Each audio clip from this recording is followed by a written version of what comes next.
So, to refresh ourselves, we're thinking about a three-part strategy for leading our lives well. The first piece of the strategy was laying down some sense of foundation, some sense of what we're about, what we stand for, what we're trying to accomplish in life. And now the second piece of the strategy is trying to develop some tools in order to make choices well in life. And we have, compared to people 100 or 200 years ago, the number of choices we all have to make in our lives is really multiplied in an astounding way. I mean, many of them are trivial. Walk down the cereal aisle of a grocery store and you probably have 100 choices there. And 100 years ago, you didn't have 100 choices, obviously.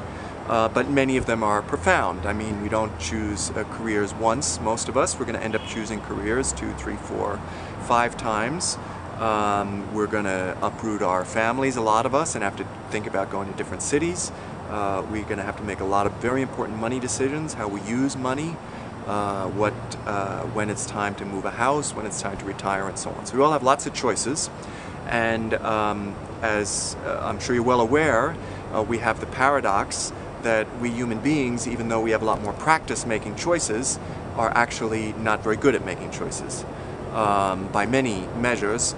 As a business example, there's a Harvard business publication that estimates that merger decisions don't work out, mergers between two companies 70% of the time.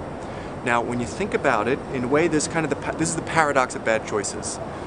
Namely, some of the smartest, best-paid people on the planet work on these kinds of transactions, and they have all kinds of tools available to them, technical tools that business schools teach about how to analyze companies and cash flows and so on, that simply weren't available to people 100 years ago. So how is it that we end up making these bad choices? And there was an article in the New York Times once, where a journalist spoke to economists about just this phenomenon and said, well, what do you guys think? And the answers he got were interesting because people said, well, one issue could be pride. Like, in other words, chief executives know that how difficult it is to make mergers work, but at some level they somehow feel like they're going to be able to avoid the pitfalls that trip up everybody else. Or greed, that at some level, probably not a conscious level, but at some level people feel, oh gee, we're going to do this deal and I'm going to be in charge of a big company and so on, and so they wander into a dumb decision. Now, I think there is a kind of a technology that St. Ignatius teaches in the spiritual exercises that helps us potentially to be better choice makers and goes directly to the example I just shared.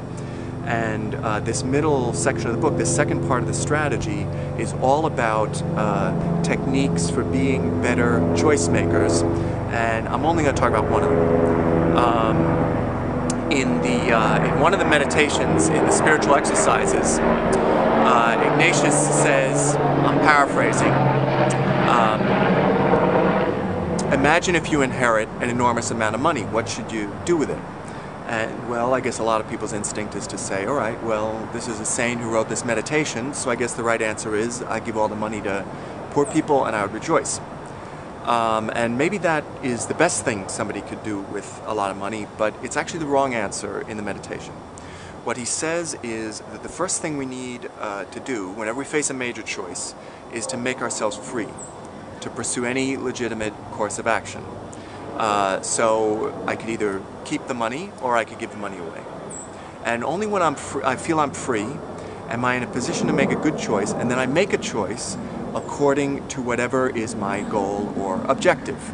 In the spiritual exercises for Jesuits, their goal is to do things that are AMDG. If you've been to Jesuit schools, you've seen that chiseled into the walls, to do things that are ad maiorem Dei gloriam, for God's greater glory.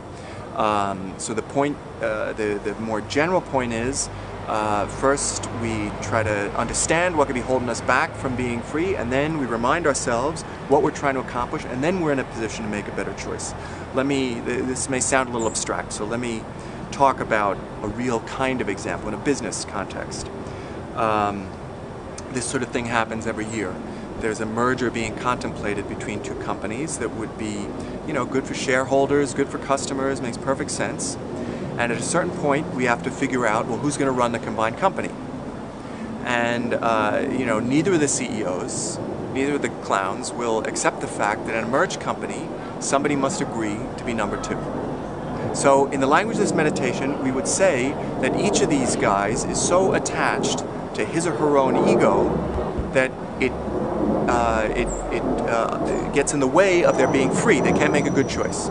And I think this is a very helpful technology, so to speak, in all kinds of ways. In business settings or organizational settings. I'm sure you've been in a group where people are talking about doing a process in a new way, and some people are resisting, and we may feel, oh my gosh, they're giving us reasons, but this one is resisting because his status is going to be reduced if we change the way it's arranged, and because he's attached to his status, that's why he's resisting. Or some other one maybe has been doing something an old way for the last 25 years, and he or she is afraid at some level to try it doing a new way because he or she thinks I might not get it, or I might get fired, or this sort of thing. So when we approach major forks in the road in life, one of the ways that we become more skilled decision makers is by having this instinct of inventorying the kinds of things that could be blocking us from really thinking through the issue, the opportunity, the challenge objectively. And some of the things that hold us back are like the obvious things, like lust has led more than a few million people into making dreadful decisions in life, because they're so attached to their own lust that it kind of blinds them from making a sound choice, or greed, or ambition, or power, all of these kinds of things. But there are other sorts of things as well. Often we're attached to our own fear. We're afraid of making a mistake, or afraid of not getting something right. And so there are people who have not taken the chance on getting involved in relationships, or taking new jobs, or going for promotions, or speaking up at work, all of these kinds of things, because they're so attached to their own fears that it blocks them from being good decision makers. So this section of the book talks about different little techniques for becoming a better decision maker, making life's big choices well. But in a way, the one tool I just described and the other tools in this section of the book are all about this idea of trying to help us to acquire better judgment. To be people who have good judgment, or in a spiritual sense we might say to be people who have some sense of wisdom in the way we go about our life.